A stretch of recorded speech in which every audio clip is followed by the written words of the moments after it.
নমস্কার বন্ধুরা, আমি চলে এসেছি আবার একটি নতুন ভিডিও নিয়ে।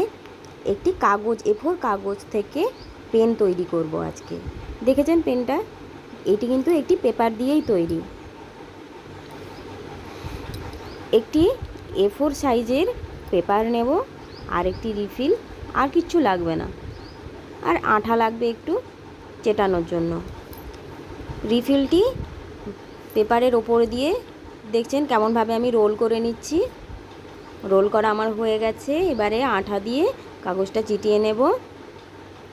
এবারে অনেক লম্বা হয়ে গিয়েছে, একটু কেটে নিয়েছি বাকি অংশটুকু। সেই কাটা অংশটা আমরা পেনের ঢাকার আন্দাজে মেপে কেটে নেব। ঢাকাটি যেমন মাপের হয় সেই আন্দাজে আমরা কাগজটা কেটে নিয়েছি। এবারে পেনটি কাগজের উপরে রেখে আবার একইভাবে রোল করে নেব।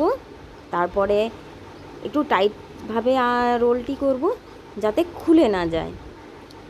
এবারে ওটিকে আমরা চিটিয়ে নিয়েছি। এবারে ওপরের দিকে বাড়তি অংশটা আমরা কেটে নেব।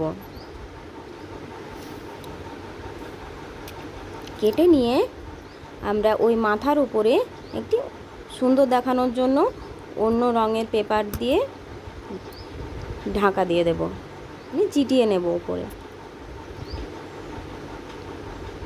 দেখুন কত সুন্দর পেনটি আমাদের তৈরি হয়ে গেছে।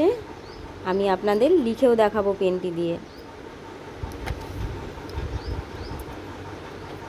কত সুন্দর পেনটি আমাদের তৈরি হয়ে গেছে। দেখুন আমি লিখে দেখাচ্ছি।